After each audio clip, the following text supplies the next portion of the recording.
Welcome, everybody, to the American Space Museum. I'm Mark Marquette, and we're so glad you're with us to stay curious with a special friend, astronaut Don Thomas, sitting next to me. Hello, Don. Hi, I'm excited to be with you here today. Well, we're glad that you're here. Don is a very frequent person on the Space Coast. You do a lot of outreach with corporations, and what else do you I do? do, working with the Kennedy Space Center Visitor Center there. I come down today. I was doing fly with, take a group of people, and we go through the simulator, the shuttle launch experience, and do a bus tour. I also do private tours for the Visitor Center, corporate dinners, and lunchtime talks. So I love coming down here. I tell people this is where I left Earth 4 times, Yes. and more importantly, where I came back to Earth. And I Yeah. think every astronaut really loves coming here. They have a strong emotional attachment to the Kennedy Space Center. Yeah, you train most of the time in Johnson Space Center, but then every astronaut tells me when you come here, that it's ramped up. It's ramped up. It's real. Yeah, it's real.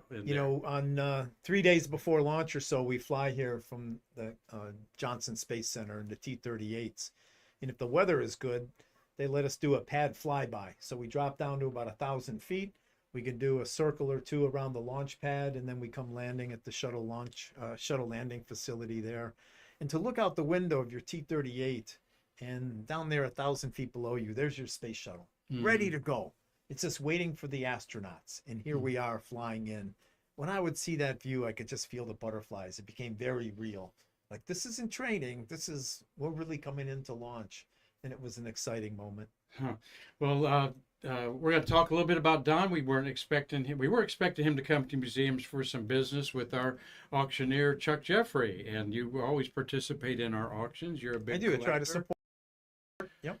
and support our museum that way. So we're going to talk a little bit about a couple of his missions. Talk to him, but it's Valentine's Day, and of course, I got you a Valentine. All right, out there. How And, great is that with an astronaut on board? Huh? That's right, with an astronaut on board. And I got some good Ghirardelli chocolates we can eat later. And Marty Winkle, my co-producer, Grumman Lunar Module Engineer and Shuttle SLS Manager, is on our Streamlabs board over there. And we've got the one and only Terry White's in the studio here. Terry and Marty, how y'all doing over there? Great to see Don Thomas pop in just like a regular Joe, and just the respect you have for the museum and how you share everywhere you go is just amazing, Don. Yeah, thanks. I have a passion, just like all of us Yeah, here, we do. We for, do. for We're space gonna share history that and passion what we're there. currently doing. So thanks for efforting this, Marty and everybody today. I'm going to throw up there your missions. I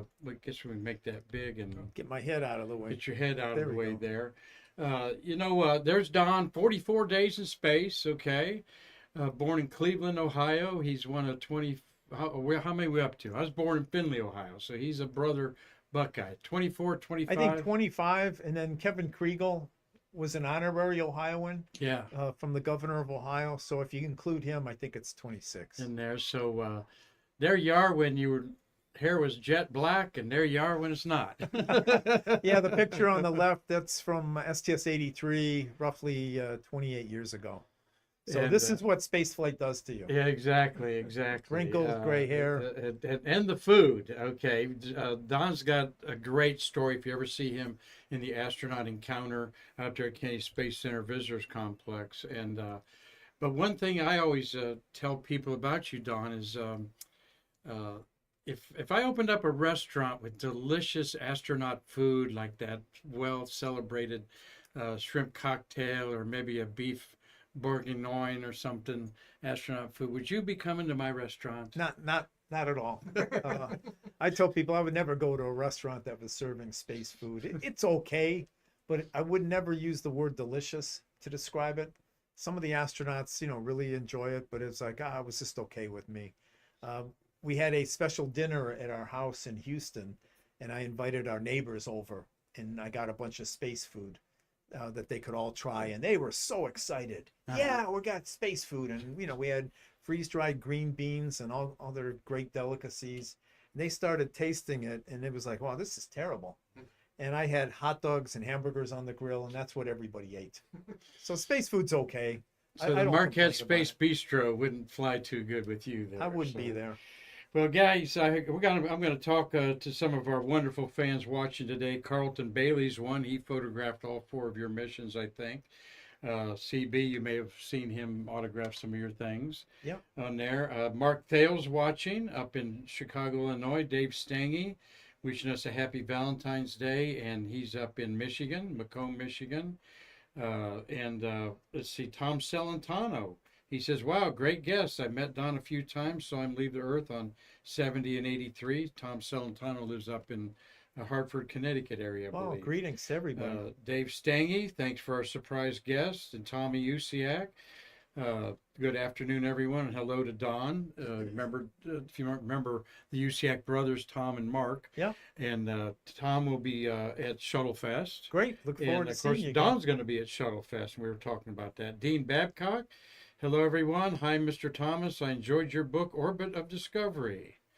Very good. And hello, all from Doug Forrest in Los Angeles. William Whiting says hi. And Elena Adkaria from South Africa says hello to us here. So we'll probably have Cliff Watson waking up in Pomona, Australia, hungover from Friday night because it's Saturday brekkie there. But and he's been in here. So if you've got a question for Don, we're not going to have too long of a show today. He's got to talk to Chuck about some business, but is there something that you've always wanted to share that nobody ever asks you? You know, something that I've been sharing recently, I don't get asked about it a lot, was flying pizza in space. I flew the first pizza. You did? If you ask most people... Pepperoni, mushroom? Pepperoni. Okay. If you ask most people who flew the first pizza in space, they'll say Pizza Hut.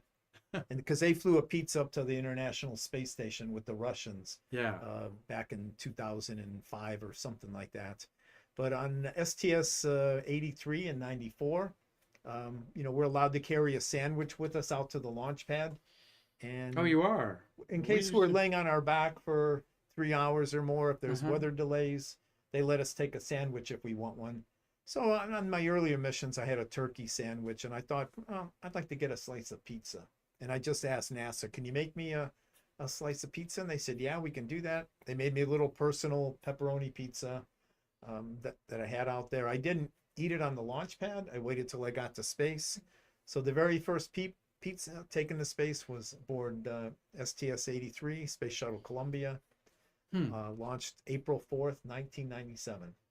Wow. And it was pepperoni. If there's a bonus question for trivia night, and people ask if it was good. Who took the first? Well, Marty does have a trivia question that we've incorporated in our show. We've done over 1,200 episodes, but he's writing that one down for sure, right, Marty?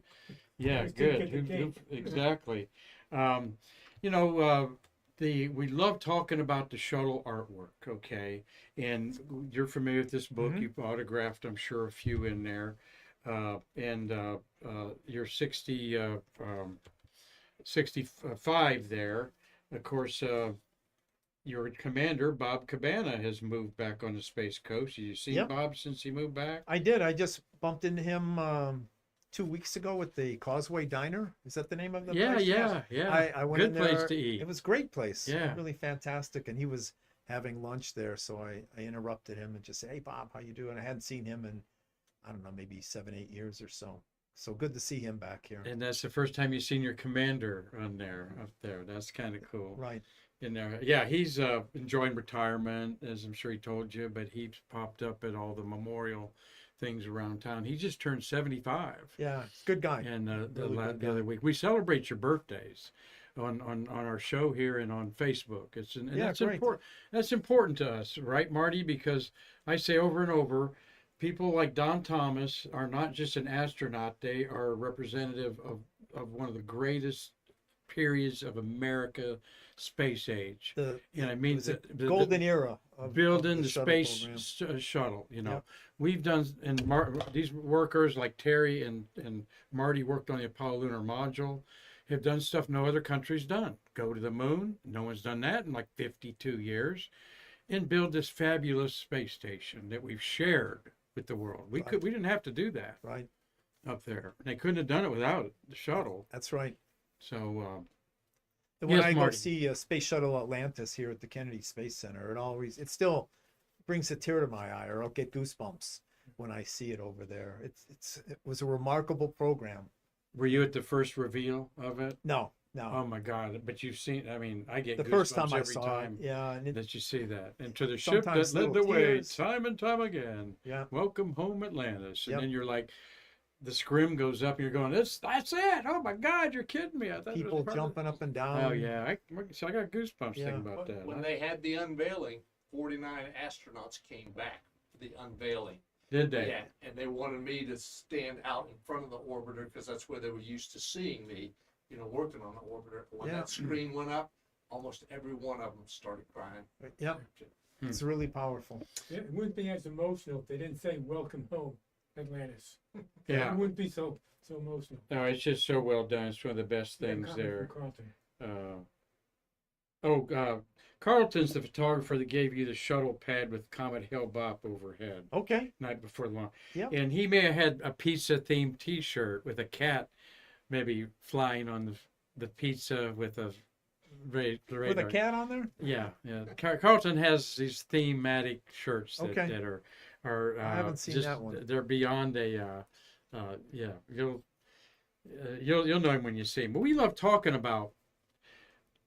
Sometimes we're told that the commander kind of makes it a first thing that you do is choose your patch in artwork, and it's kind of like a human nature thing of interaction of teammates on that. So you actually designed 3 patches there. How much were the crews involved on those? And Every mission it's a little different, and every crew is different. Sometimes people have really strong opinions of what they like and don't like. Other times people say, I don't care, just get my name spelled right. Susan Still on STS 83 and 94, her number one input that I remember was, I just don't like the color orange. oh, is that I don't right? care what's on there, just don't have anything Okay. orange on there. All And right. we were doing combustion experiments, looking at how fires burn. So at the center of those patches, you see like a starburst pattern. That's for our combustion experiments. And STS 70, Kevin Kriegel was a rookie on that flight, and he started the design of it. Nancy Curry had input. She was an alumna from Ohio State. And Okay. said, let's make that like a Block O design, the shape of the STS Oh, really? 70. No way. Is You that didn't- what that you is? didn't know that? It's STS 70? No. If 70, I did, we had 4 of the 5 astronauts from the state right. of Ohio. I did know that. I but- made wrote to the governor of Ohio, and he made Kevin Kriegel an honorary Ohioan. So we said we had the all Ohio shuttle flight, and it's designed as a Block O. Originally, the outer Block O was, scarlet, it doesn't mention that. but it was that wasn't subtle enough. And Tom Depicts- Henrik said no way would NASA management approve that patch. So we snuck it in like this. And once headquarters in Washington approved the patch, then we said that's for Ohio. TDR, tracking data relay satellites depicted by 3 gold stars there. They represent the triad composed of spacecraft transmitting data through it. The stylized red, white, blue ribbon represents America's goal of linking exploration to the advancement of humankind. And I never put No mention of the Block O in No, there. no yeah, mention of of the course. Block O- of the It's a Buckeye it's a there. secret. Wait, And, knew it because I'm from Ohio too. So Yeah. I also flew with Mary Weber on that flight. Yep, there. Mary Ellen and, Weber. Terry Hendricks was the Tom Henricks from Tom- Woodville, Tom, the yeah, from Toledo Woodville. area. Yeah, there's a, I think there's a big barn billboard or something to him there. Gary Gerald says hi. He's our Vidalia onion farmer Okay. in Collins, Georgia. And I can't Hey, wait to Gary. get another crate of those there, Gary. They are delicious there. And Tom Santano said the music at the Atlantis display gets me emotional. Yeah, That's cool. I agree. That's in there. Hey, one Uh, other story about Kevin Kriegel, if I can tell. Yeah, that. sure. We had the All Ohio shuttle crew, courtesy of and that's the, what your book's the, about. the governor Plug of your book. Ohio. The mayor of Amityville, New York, where Kevin Kriegel lived, he made us all honorary Amityvillians. So they also claim to have the All Amityville space shuttle mission, just not to compete with the All Ohio, That's but cool. it's we had a lot of fun during Well, that keeping time. on the STS 70 theme is look at what I got here. Okay, It's a northern flicker woodpecker. and why would I have that in my hand, Terry White and Don Thomas? 1 week before STS-70, before we were supposed to launch, one of these woodpeckers attacked the external tank and drilled 205 holes in the orange foam insulation of the tank. And it delayed our mission 1 month. So I have no ill will against woodpeckers. I have woodpecker feeders at my home up in Baltimore. We get some of the northern flickers and a host of other woodpeckers that come by. So I have a soft spot for woodpeckers. We became known as the Woodpecker Mission. Yeah. Not only the All Ohio crew, but the woodpecker crew as well. But we celebrated. We've had Terry talking about the owl, inflatable owls they had to get rid of it, and Yep. the horns, and Predator eye everything, balloons and, with the eyes of hawks or But eagles. the thing that worked the best was we actually had people that sat there with air horns. Air horns and water cannons. To keep them away. And so we used a lot of admins to do that because, you know, the techs had other Yeah. things to do. So we brought people out there all through the daytime to And- keep them away. I was out at pad 39B before they launched Artemis 1. And that's where we had the woodpecker attack on STS-70.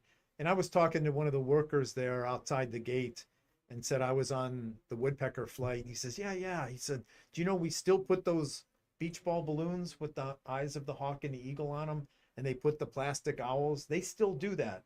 They did Oh. that through the end of the shuttle program. And even with Artemis, there's a step in the, I don't know, the procedures for getting ready for launch.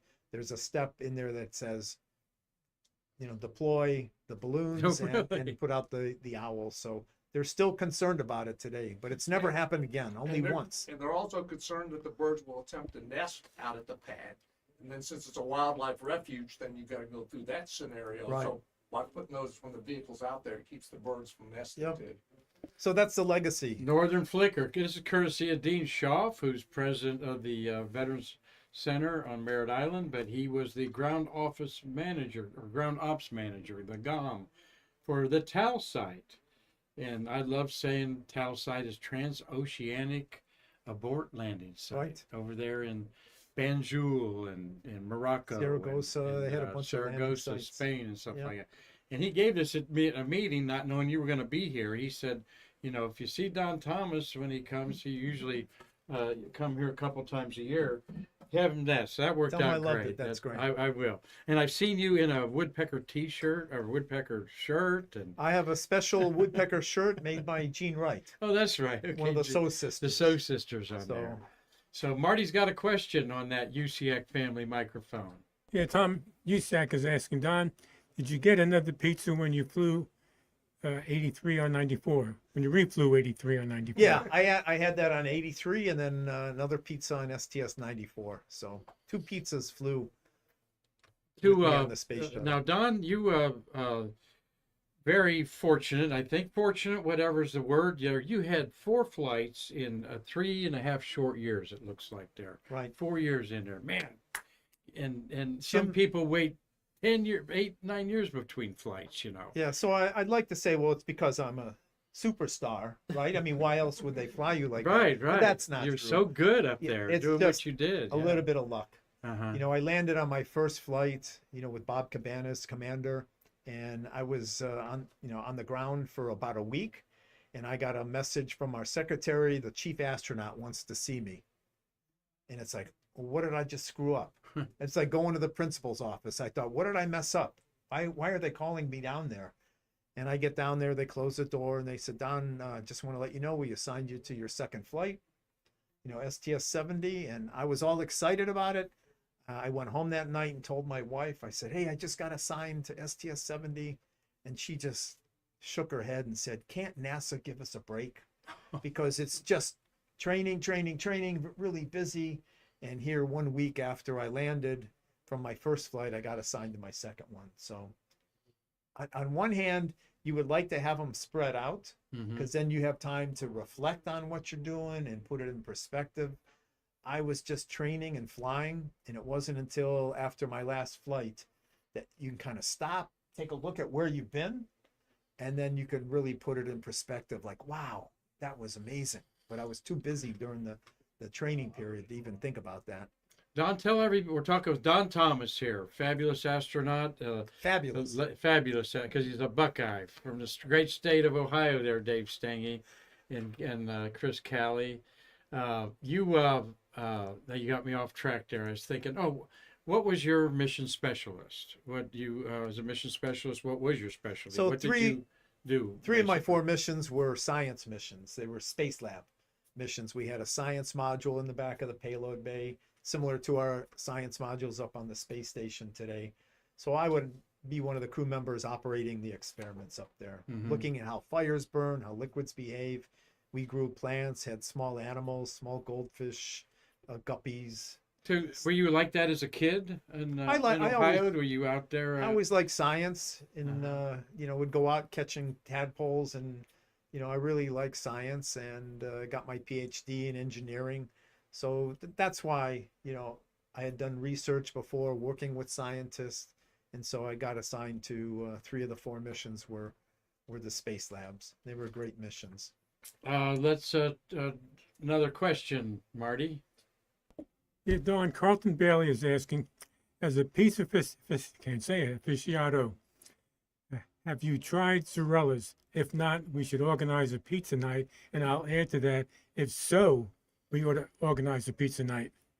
Yeah, I Either think way. we just need to organize a pizza night no matter what. Yeah. But I've been there, just one time, but I need to go back. Yeah, that's good. That's kind of become the hangout for the space hipsters community of Yeah. Facebook and others like that. And we love John Zarella and Sure. and his son Mike does a great job there. And it's really good food. And it is good. It is good food. It Great is- pizza. And we know that Shuttle Fest coming around. We're going to have to budget some time. Someone's going to have to go there. Shuttle Fest. I got that there to show here in a minute. We got Bob Myran, new to our family here on Stay Curious, saying hello today. And Michael Bruno has a question for you, Don. What was the most surprising experiment result you saw from your mission work? Unfortunately, when we land in the shuttle here, we walk away. We go back to Houston. The astronauts go back to Houston, and they turn over the data, everything to the scientists. So they're doing the data analysis and sometimes the results, most of the time, like I don't know what the results were. They have to analyze all that. But some of the most interesting experiments for me, we had one with baby jellyfish. And jellyfish, everybody's seen them, they kind of squirt as they go through the water. Baby jellyfish will squirt to the top of their tank. They open their mouth, and with their mouth wide open in gravity, they fall and they feed. So here on Earth, they squirt to the top, open their mouth, and feed. Squirt to the top, open their mouth, and feed. In space, they would squirt to the top, open their mouth, and nothing would happen. Without gravity, they're not falling. They have their mouth open, but no food is coming in. And they had to learn new swimming behaviors just to eat in space. And for me, watching another small living being, like a baby jellyfish, watching them adapt to zero gravity, it was just fascinating. Even jellyfish, But they us adapted. astronauts, they adapted. Yeah, they Uh-huh. learned to eat up there. They had to, or perish. A lot of we don't expect that everybody knows a lot about the space shuttle, where that's why we're here to learn about it in the fabulous 30-year era. So some of you might be a little bit puzzled by why do we have a red and a blue same mission type of patch there. Let me go back there. We'll look at those Valentines here. There, that's your head split there. So Okay. explain STS 83 and 94 launched in April. April first 4th, 1997, we launched STS-83, Space Shuttle Columbia, and it was a science mission, a microgravity science laboratory, MSL. And it was supposed to be a 16-day flight. We launched at the end of the first day. Mission Control called us up and said, hey, we see some problems with your fuel cell. And they said, we want you to shut one of them down. They thought it could potentially catch fire or explode. So we shut one of them down, and not a big deal. We still had 2 good ones that are operating. And then the next morning when we woke up, they said, hey, we're not sure if the other 2 don't have the same problem. So they decided, we're going to bring you home. I was really surprised by that. Mission Control in Houston, I've worked as a Capcom in there. They can solve any problem. And they just didn't have enough data to prove that this was safe to continue flying. So they made the decision, we're going to bring you home. It wasn't a emergency, hurry up, we're going to land in the next hour. We did an orderly shutdown, packing up of the shuttle. So we ended up landing on day 4. And it was a sad thing for the crew. We had trained 2 years to fly this mission, and we hadn't accomplished what we set out to do. But even before we landed, we were getting hints that NASA might refly us again. So when we landed, it was a day or two later, we got official word, hey, we're going to fly the whole crew, same shuttle, same everything. And we're going to call it STS-94. They had an extra number. Originally, they thought maybe STS-83R, like, The reflight reflights were of it. after Columbia. But they had Challenger, yeah. one number, STS-94. Nothing, no payload was assigned to Oh, that. is that why? Okay. So they gave us the that number for it, and then they said they didn't want us to go through the whole patch, a whole new design. They said change one color and give you the distinction between them. So we changed the number from 83 at the bottom of the patch to 94, and that outer rim from red to blue. It's fun to flip back and forth. I like doing that. It's like a psychedelic thing, going back and forth sometimes with the colors there.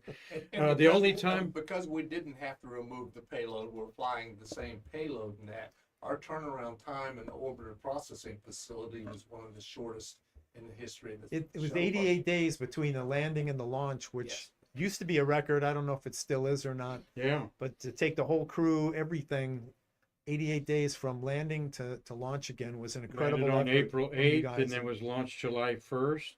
And in between that was Atlantis, the 6th mirror docking, STS-84 there with Charlie Precourt and Eileen Collins on there. The only time the complete crew's been sent up twice. That was Intact, Commander yeah. Jim Halsell, Susan Kilran.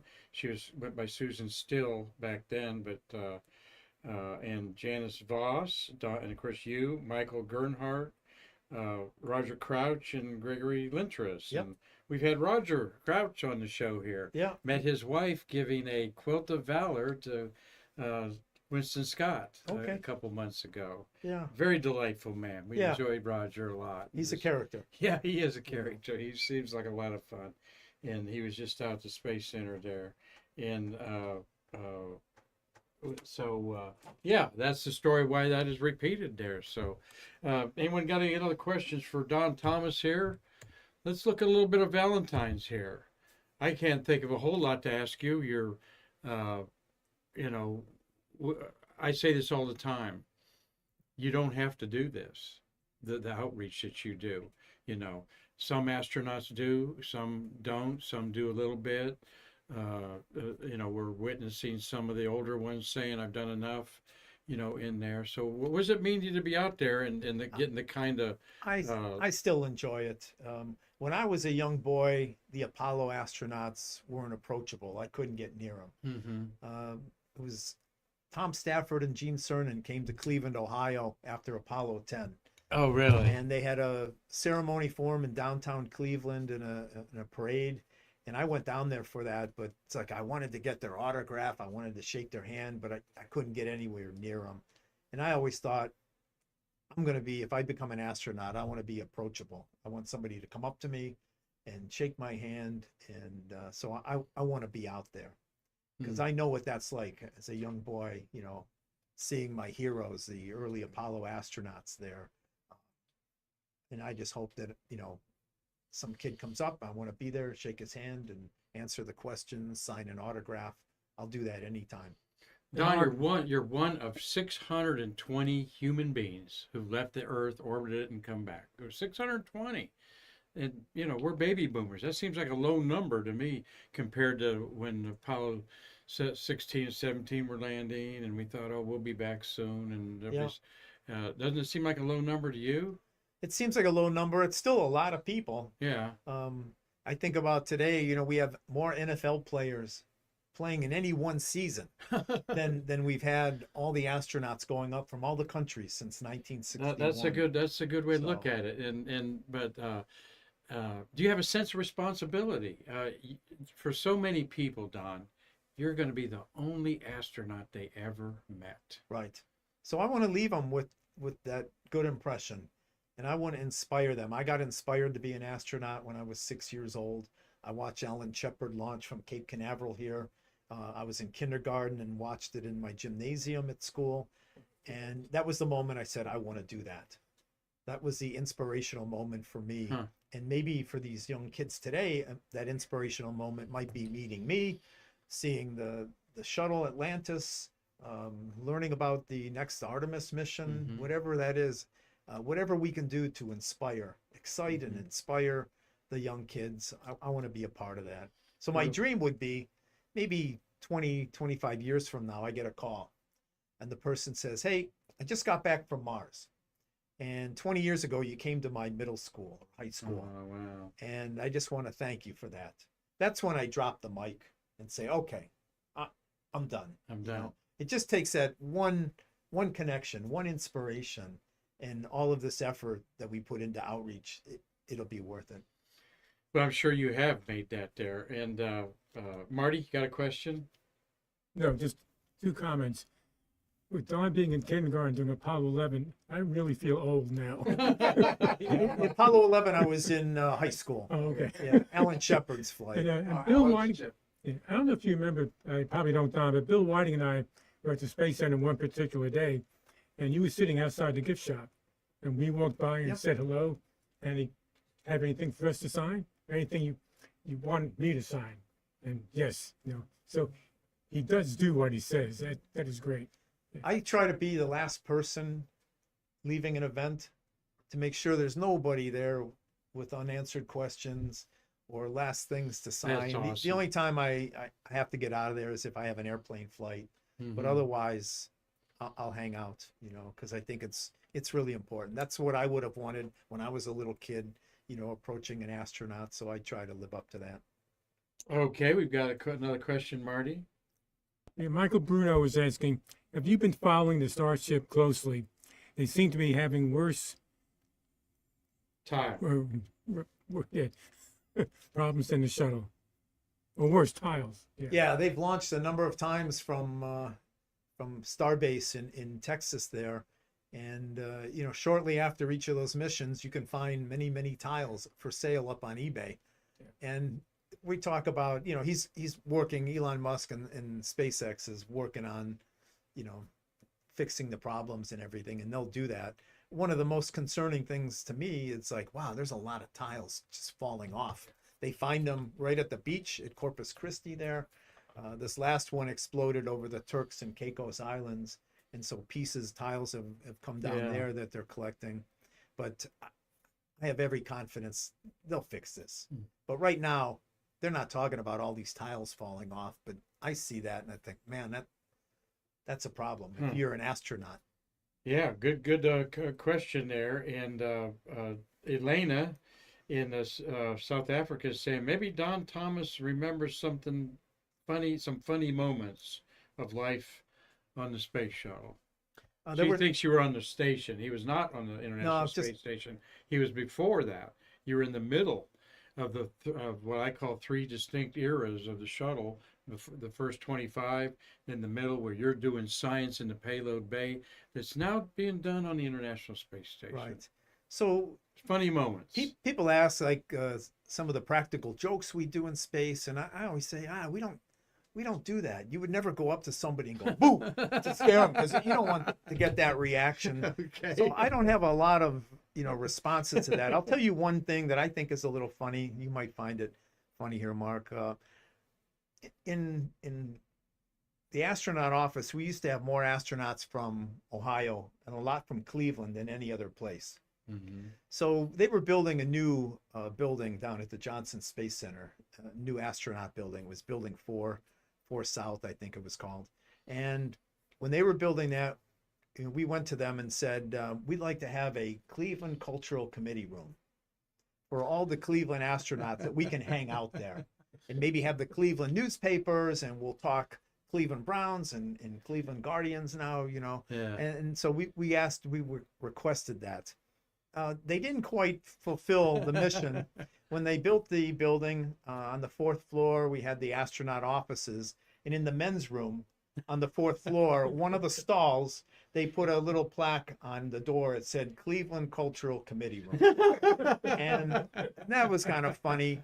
And then on, I think I might have been my second flight on the on the Discovery flight, the woodpecker flight, one of the astronaut support person, they put inside the toilet of the shuttle, they had a little sign. It just said Cleveland Cultural Committee room. And this is not an insult to Cleveland or No, Ohio or anything. Of course not. But it was just a little joke that we had going there. We asked for a whole room to talk about Cleveland, but we only got one stall in the men's room. I learned, speaking of stalls in the men room, down at University of Tennessee, we're going to see Jack Schmidt talk down there at the geology department. And so I go in the men's room, and he pulls up beside the urinal beside me. And I said, well, I'll definitely wash my hands twice, sir, before we shake him outside. And outside, he said, my commander, Cernan, told me never to pass a bathroom. Yeah, I think that's He good goes, advice. he goes, yeah. Never pass an When you're opportunity. an astronaut, 'cause you someone's never on, know. always want to talk to you there. So he goes, never pass a bathroom here. So, well, we're enjoying a great conversation with Don Thomas. Thank you for taking time to do this with us today. He's out here on his own, not part of the astronaut encounter that Carlton Bay is wondering if he missed you, though you do come out there and He did give the your astronaut talk, fly with, which fly with he an was with the astronaut fly with the today. astronaut. This weekend I'm doing that. How accurate is the astronaut experience? That Shuttle we've all launch been in? experience. Shuttle launch experience. You know, it's pretty good. You're laying on your back. You get a lot of shaking, which is pretty good. The noise is good. The one thing that's missing that I always say is the fear factor. Oh, I'm never afraid riding Yeah. on the shuttle launch experience. Not once, not even a little bit. But on the real shuttle, real launch days, there was a little piece of me that was a little afraid that this thing could blow up. well, But otherwise, it's a good simulation. maybe like John Young once said, if you're not a little afraid, you don't understand the situation you're in. Exactly right. You know, in there. I think anybody who says they're not afraid, they're either lying or they're crazy. How about the launch? Thinking about craziness, strapping in and going up to space on 6 million pounds of thrust. How many times were you up in the fore in the cabin, and how many times were you in the bottom? I was on the flight deck one time for launch and 3 times on the mid deck. And then for the landing, twice I was up on the flight deck. So you got a taste of both. I got a taste of both. And it's a totally different I wanted to ask you in the bottom, in the mid deck, where you don't have any window, you got that one little window in the door, I guess, right? but you can't see out there. Yeah. So you just don't know what's going on. You don't see any So data or anything. Some people, I got assigned, and then they said, "Where are you sitting?" I said, "I'm down in the mid deck," and they would say, "Oh, I'm so sorry." Huh. Oh, down there, no window. It's a totally different experience. Well, explain it to us. Downstairs, that's where I first launched. I couldn't see anything. Right in front of my face, a foot and a half away, are lockers with equipment in there. So I'm just staring at lockers, and you couldn't see anything visual, but my other senses were keenly tuned. You asked me about the vibrations, the shaking. I can tell you about that. I could feel the whole shuttle shift as we did the gimbal check. You know, it's Oh, really? I During mean, it was- gimbal shift, you I feel could it. feel that. Oh. When I sat upstairs, I'm looking out the window, and if you ask me, "Hey, was it loud?" I don't know. How about the vibration? I don't know. It's visual overload up there. So it's a totally different Oh, experience interesting. Huh. launching up there or down in the mid deck. Hmm. And I don't know, like, is one better than the other? I prefer the window always, but I enjoy downstairs, just the sensation of it. It's totally different experience. So how was re-entry? Looking out the windows. Re-entry. Or are you too busy with the No. checklist? You know, I had time to look out the window there. You know, we're all looking out as we're coming in. STS-83, we had like a daytime re-entry, and I could get just a hint of the plasma glow, the pink glow out there. It wasn't very impressive at all. STS-94 then, you know, 3 months later, it had a nighttime re-entry. And then it was full show of the plasma out there. The front cockpit windows, it's just pink, orange, red glowing out there. There was one of the overhead windows of the shuttle right above my seat. And with my helmet on, I'm not able to turn around and look out that window, but I had a mirror on my knee, and I use it like a rear view mirror. So I could look at my knee and look out that window. Oh, man. And as we have the plasma forming, I'd see flames. that would form 15 or 20 feet long, peel off. A new one would form, dance around and peel off. And I'm sitting there, and like 4 feet above my head, it's 3,000 degrees. My gosh. But I always felt safe and secure, my little spacesuit all tucked in. And it was never a scary time. We looked out the windows at what was going on just with awe. Like, wow, look at that. Look at that plasma. Look at the color. The flashes from these flames that were like peeling off. It looked like flashes going off in the cockpit.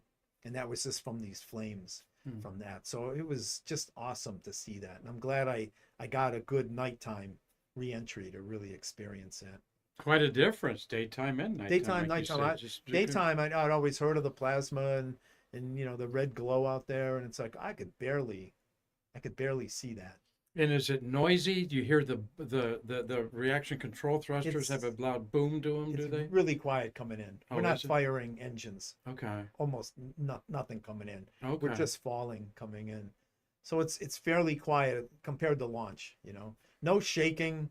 There's a little bit of turbulence every now and then, but I've been on rougher commercial flights by far, so it's very smooth coming in overall. Just quiet time, and you're listening to the commander and the pilot, going through the checklist. If I was sitting downstairs, I could follow what's So going on. 83 was during day, but 94 was a nighttime. night there, but you had the same plasma. crew so Same forth crew. in there. So you really didn't get a deja vu probably because of the time difference. Yeah, no, nothing like that. Yeah, and all right. Well, we're enjoying this conversation with Don, taking a lot of time with us. Tell you what, I'm going to flip through our little Valentine's here, Don, since it's Valentine's Day, and we wish everybody having a fun Valentine's. You have me floating in space for you, Valentine. I love the old school ones that we grew up with in there, but there's a lot of things in space, and NASA promotes Valentine's with things in space. This is the Heart Nebula, they call it. This is the Soul and Heart Nebula that's in the constellation Cassiopeia. It's out there tonight. Cute little On top of the world to be on top of the world if you be my Valentine. with a dog there. Yeah, Like dog it. there. A lot of hearts in our solar system. You're a scientist. I know you keep up with all the solar system stuff. These are heart-shaped craters and structures Impact on craters. Mars Sure. up there. That's actually a cave above my head there. I think there's roly-polies and things living in caves in Mars. I really do. I think you got the Necklace Nebula. If you're giving a good gift, Diamonds. Huh? diamonds there. Yeah, it could be diamonds Hope too. my wife isn't watching this. Yeah, a diamond necklace in space for you, honey. And Pluto. I know you probably, like me, were excited to see Pluto. We grew up with Pluto as a planet. I met Clyde Tombaugh several times. Did you ever meet I him? never got to meet He him. kind of did a tour in his later years and signed a poster and everything. And but that is called the Tombaugh region. And what we're looking at is basically a globe of nitrogen frozen like a slushy at 350 below zero. And this is what's odd about this is you don't see craters. The surface has been replenished. Yeah. In a short geologic term, but it's nevertheless a beautiful heart. How about Valentina? There you go. There you Okay, go. got to celebrate her. Did you ever meet her? I did meet her. Did you I really? lived in Star City for Oh, that's a total right. of 2 years, and was We in didn't one talk of the, about that. the, He was the NASA cosmonaut- rep at Star City Yeah, during I was our... the director of operations, the DOR we called them in Star City, and I got to meet her. There was many functions, celebrations, and So what was got to she meet her. like? She was just very nice. My Russian wasn't so great that we could sit down and have a deep conversation, but it was just such an honor for me to meet her. This was in like 1999 or Yeah, so. she's great. She's something. We got, what else we got going there I put up there? Oh, you got to give a ring? You got to get your wife a new ring there, Terry White. The Ring Nebula, which I've seen in my backyard since I was a little boy. That's easy to find in the summertime. Venus is the brightest star in the west right now, and you're my brightest planet in the sky. These are promotions that NASA put out to promote Venus as seen from the International Space Station. Yep. I know a question I was asking Marty. No, you weren't on the International Space Station, but were you up while the moon was on a full phase? I'm wondering if the Earth looked, if you could see more detail when the moon was. You can't see it, but you see the reflection of it at nighttime. But you don't see like going over Paris at night. You see a little more of the ground or something, or over wherever. Because of a full moon? Because of moonlight. I mean, no, I mean, I don't think you could get that much detail, but over the water, you know, you had that reflection Mm-hmm. and can see more. A heart shaped on Mars again. Pluto and Charon, its rather large moon, Get out of the way exchange there. material. You matter to me. And see, Charon has on top a little brown that they think comes from Pluto in some sort of a scientific chemistry experiment. Showering you with love with our meteors here. Nice. I saw shooting stars from space was incredible. Was it? I was looking out the window on my first flight. It was nighttime, and we're passing over city lights, and I saw a little zip of light go by really quick. And at first, it's like, what was that? What did I just see? And then it dawned on me, that was a shooting star. We're up above them. Here on Earth, when you want to see a shooting star, you look up at the stars. That's right. When you're in space, you got to look down because they're burning up, coming in the atmosphere 30 or 40 miles up. How about the phenomenon, Don, of cosmic rays in your eyes when you're sleeping? Did you experience Yeah, that? I saw that on all my missions. NASA never mentioned that to us in any of our training, but I read, I think it was Buzz Aldrin's book, Return to Earth, and he talks about when they were flying back from the moon, having some of the flashes in his eyes. So I'm just going to sleep, you know, and I saw a bright flash, and I recognized right away. At first, it's like, what is that? And it's one of those cosmic rays, you know, hitting your optic nerve. Mm-hmm. And sometimes I saw like a bright flash, like a flash bulb going off right in front of my face. Sometimes I saw it cutting from one eyeball to another, just cutting right through a Wow. flash like that. From So one eyeball to the other? just That would be, wow. really weird stuff. I've never heard anybody talk about that, Marty. Have you? That's So when I go camping, before I go to bed at night, get in the tent, you know, I like to lay on a picnic table at the campsite, and I always want to see one more great shooting star. yeah. Before I would fall asleep on the space shuttle, I always wanted to see one more great flash in my eyes. And it can't be good. These are cosmic rays hitting your eyeball, Yeah. penetrating. It can't be good for you, but it was always interesting. So I try to lie awake and get one more Huh. good one.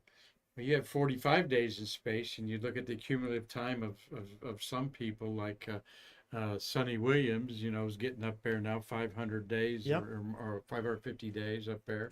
Let's look at a couple other cute little reminiscent here with my baby boomer astronaut friend Don Thomas. So thankful that you stopped in today. I get a charge out of you. Be my Valentine. All right. And there's a Jupiter will dance with you, and it's 4 Galilean moons there. These are NASA Valentines. You light up my life, as we hope the sun continues to do over and over. You and I have some real cool chemistry, and that's the moon Titan that has liquid rivers and lakes of methane flowing on it.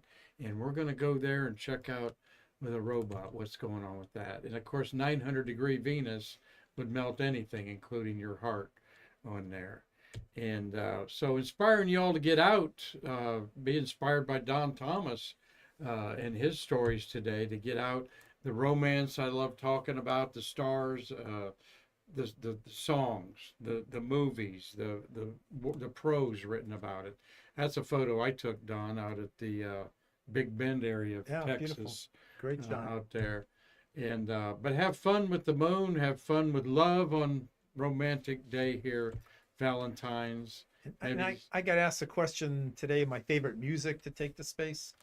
And it's Oh. kind of appropriate here. It's Dark Side of the Moon, Oh, really? Pink Floyd. If you ever go to space, to everybody who's listening, Really? Okay. take that along. You All will right. not be disappointed.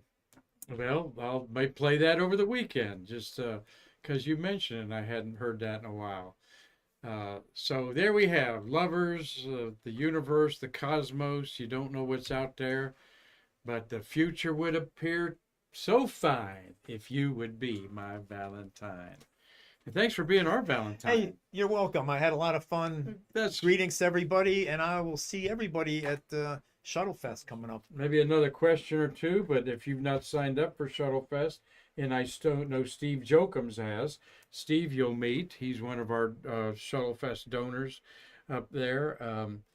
We think about having Eileen Collins, Joe Tanner, and John Grunsfeld sharing the marquee with you. That's an outstanding group. Eileen and I were in the same astronaut class in 1990. We're The called Hogs, right? Hairballs. Oh, the hairballs. The hairballs. Okay. And so to see Eileen again, and Joe Tanner and John Grunsfeld were in the class after mine. So I knew Joe Tanner. He was a T-38 instructor pilot before he became an astronaut. So I used to fly with him in the jets, and I know John Grunsfeld really well. So it's a good group. They got some great stories. And Eileen, well, that's what we want you all to have fun. That's part of Shuttle Fest, is not just the guests that are going to be there, but the astronauts, seeing people they haven't seen in a while. Yeah, We want to create that once a year venue for you all yeah, to do it's that. fun. So It's fun for us to get together. because y'all get a free physical, don't you, in October or something at Houston? They'll fly us or- down to Houston around your birthday every year for a free physical. They do a great eye exam. They do great blood work. But I really go down there to get the Mexican food. Oh, I go really? to my favorite Mexican restaurant in Houston. What's that I live in called? Baltimore now, and people say, hey, do you know a good Mexican restaurant? And I said, yeah, I do. It's 1,800 miles away. And my favorite is called Don Key's. Don Keys. Spencer okay. Highway in Pasadena. It's about maybe 20 minutes from the Johnson Space Center. Great Mexican food. It's a hole in the wall place. And I don't think they would be insulted by me saying that, but it's the best food around. Well, that's excellent. Good. Well, if you want to stick around, we'll find you some seafood or something to eat today, Don. We had Don. We have USS LKA. A Navy man says, "Thank you, Don, for your service to our country." And we talked about Gary Gerald there. Wanted to know what decks you were on your flights there. So thank you all for your questions today. Mark Usiak enjoyed it, and the little northern great flicker enjoyed it too there. Watch out for the woodpeckers. Watch out for the woodpecker.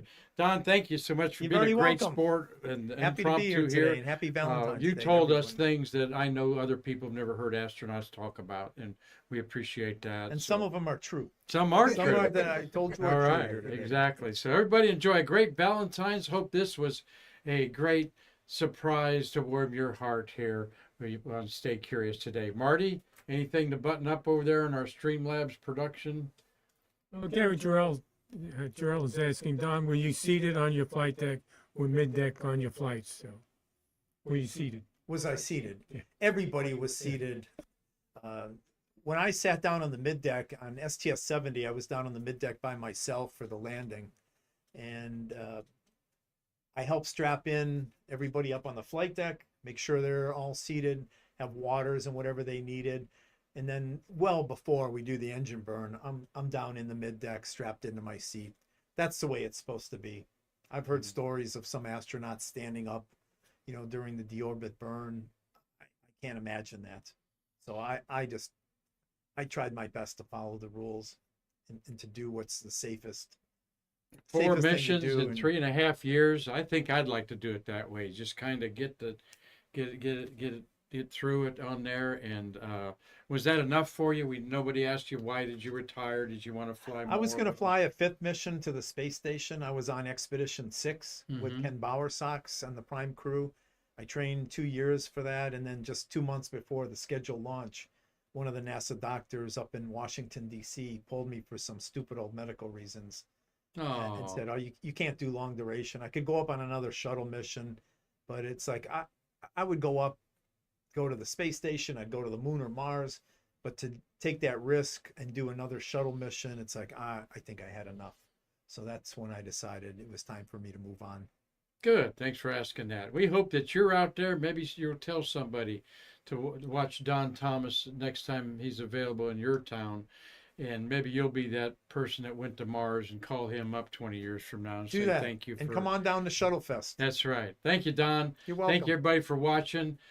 And had a great week, folks. We'll have a lot of guests next week, including Terry White sitting in here. We'll figure out a day when Terry comes on and talks about the great shuttle era. Until then, I'm Mark Marquette saying I can't wait to see you again to bridge the space between us. Thank you.